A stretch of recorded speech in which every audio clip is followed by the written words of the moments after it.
So I think we all know that feeling. Right. You open your inbox, you look at your schedule, and just suddenly the entire day is shouting at you. Every single task, every meeting, every email is just screaming that it's urgent, it's important, and it has to be done right now. Mhm. And what happens? You stall, you spend the first hour just trying to figure out where to even start. That moment of paralysis, that's exactly the core problem this whole body of research is designed to solve. Right. There's one quote from the material that just puts it so well. When everything feels urgent, nothing gets done well. Right. You can't maintain control when you're constantly reacting. Exactly. So today we are giving you an emergency protocol for your overwhelmed life. It's called Task Triage. And this deep dive, it isn't about finding secret tips to add a 25th hour to your day. It's about forcing you to start being a reactor and start being a strategic mover fast. Triage, in this context, it's all about immediate structural clarity. It takes that giant, messy list, and it forces you to answer 4 non-negotiable questions about every single item on it. So what are the 4? You have to sort your workload into these 4 buckets. What must be handled now, what can, clearly wait, what should be delegated to someone or something else, and maybe the most freeing category of all, what should just be deleted entirely. That instant clarification is gold. And our mission today is really to unpack the 7 simple sequential steps that are detailed in the source material Right. that let you implement this triage process immediately.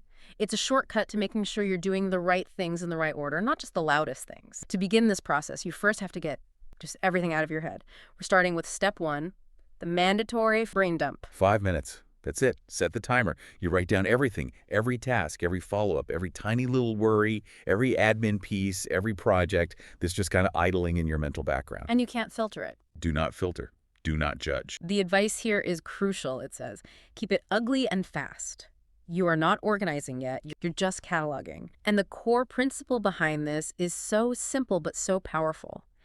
If a task or a worry is still rolling around in your head, it is actively stealing your focus. Exactly. If you can't see the complete inventory, you cannot possibly prioritize it. This is where people struggle, though. The natural human tendency is to try and organize while you're dumping. Oh, We want to make the list pretty. We want to categorize as we go. But if you spend 30 minutes writing the perfect color-coded list, you've already failed step 1. The goal is to drain the mental cache completely.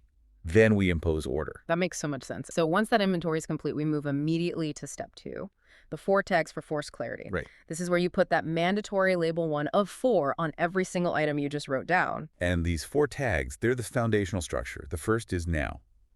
That's reserved for tasks that are legitimately time-sensitive and high impact. So it has to be both. If it doesn't meet both criteria, it doesn't get the now tag, period. So after now. Next is next. These are important projects, important actions, but they're absolutely not due today.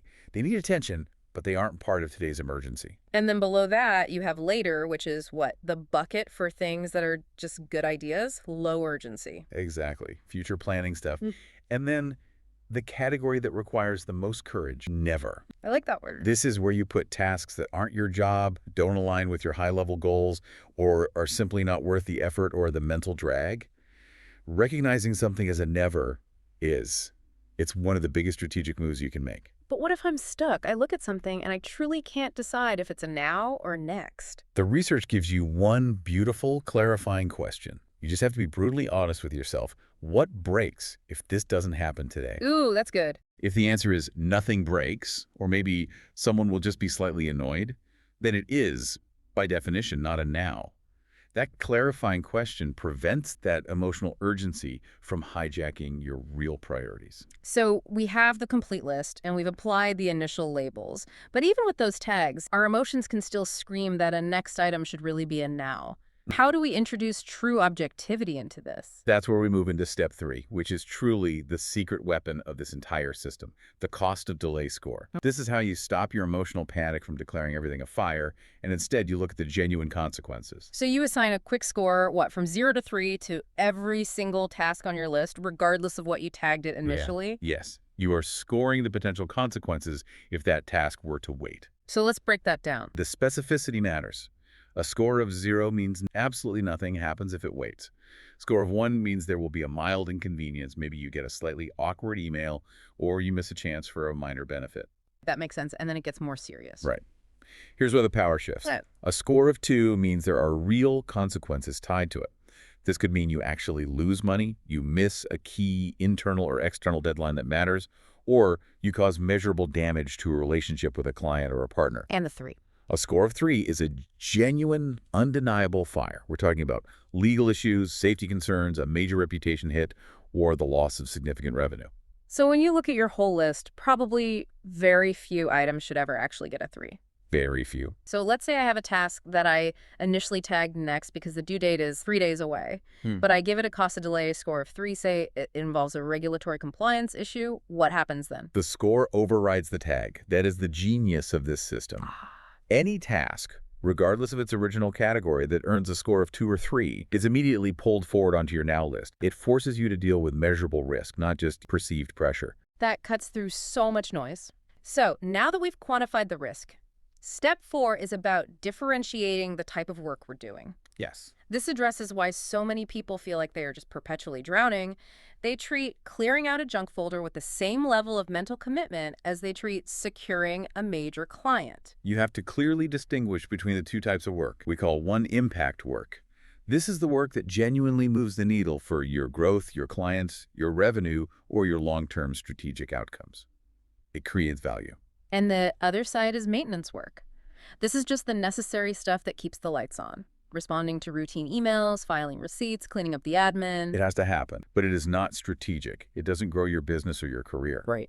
And the material really stresses that even on days that feel like pure chaos days dominated by high-scoring emergencies, you have to intentionally aim for at least one impact task. Just one.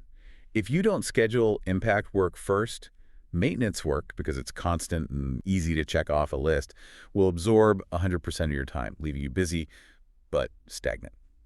So once we have tagged everything, scored the risk, and identified whether it's maintenance or impact, we get to step 5, applying the 3D filter: do, delegate, or defer. This is that critical moment of choice for every item that didn't land in the never bucket. You only have 3 options, and you have to apply only one. You do it only if it is genuinely high impact, and it requires your unique skill set to complete. You delegate it if someone else, a colleague, a service provider, even an automated tool, can perform the task 80% as well as you can. Good enough is often perfect. And finally, you defer it if it's a necessary, high-quality task. But the cost of delay score makes it clear that today is just not the day.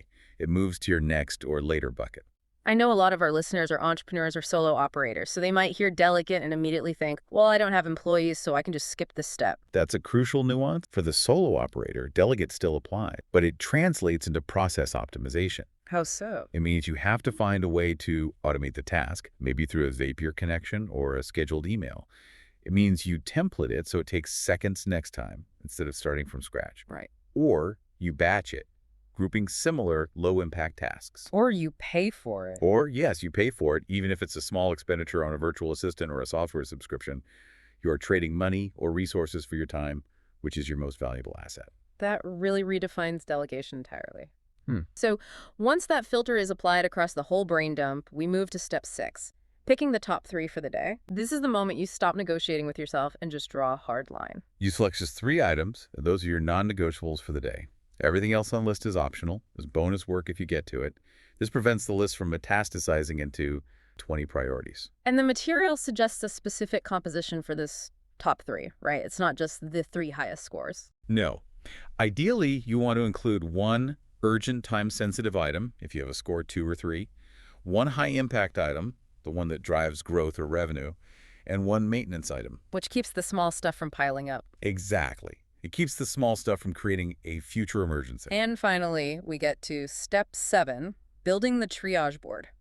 This is where you make the system real, whether it's a physical whiteboard, sticky notes on your monitor, or a digital tool like Notion. You need to see the organization you just created. So you set up those 4 essential columns. Now, next, later, never.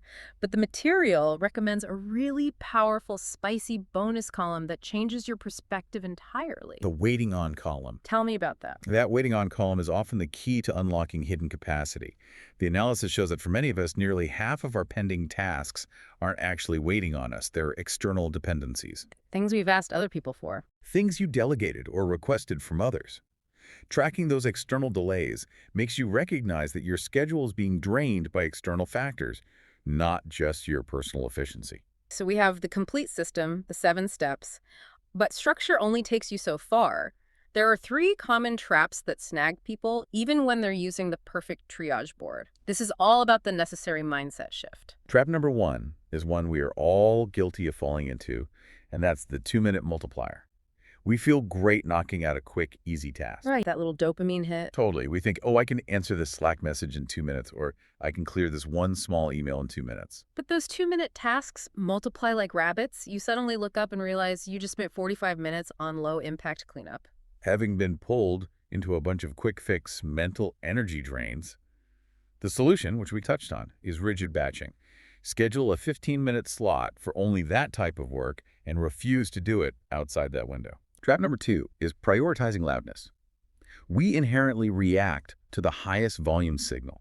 That might be the person who emails you with 3 exclamation points, or the manager who stands over your desk. Or the notification that keeps flashing on your phone. Yes. And loud is not, in any way, the same as important. Right. If you find yourself constantly responding to the loudest voice, you are letting someone else's immediate panic override your objective cost of delay score. The pressure is external, but the consequences failing to hit your impact item are entirely internal. You have to learn to trust the score, not the volume. Exactly. And trap number 3 hits the heart of the issue. Confusing motion with progress. The material is very direct about this. Busy is not a strategy. If your triage board shows you're spending 90% of your time on low-impact maintenance tasks, you're active, yes, but you are not advancing your strategic goals. So if we step back and look at the bigger picture, what does all this triage work ultimately tell us about our professional lives? The central premise, I think the biggest takeaway from all the material, is this. If your task list is perpetually exploding, if you're always chasing your tail and constantly overwhelmed, you don't have a time management problem. You have a fundamental capacity problem. Triage helps you see that reality clearly and mathematically. By defining what you must do, what you can defer, and what you must delete, you are forced to make strategic moves, whether that's simplifying your life, delegating more, automating routines, or the single hardest act of control, just saying no to new demands. This deep dive has armed us with the tools for, really, objective decision-making. The enforced clarity of those 4 tags, now, next, later, never, and the pure objectivity you get from the cost of delay score. And if you internalize one rule from this entire session, let it be this non-negotiable principle. Do not allow yourself to be dragged into someone else's timeline. Say that again. Your triage board defines your priorities, not their immediate panic or their poor planning. That distinction is everything. I love that. And it leads straight back to that powerful waiting on column, doesn't it? Triage forces us to realize that control isn't just about managing ourselves, but about managing our boundaries with others. Exactly. Triage gives you the data to ask a crucial, tougher question before you end your day. Now that you have everything categorized, reflect on this. How many of the tasks currently sitting in your now column are urgent solely because you failed to plan them properly? Ouch. Versus how many are urgent because you simply accepted someone else's emergency and allowed it to become yours? Learning to analyze the origin of your urgency is the first step toward genuine, lasting control.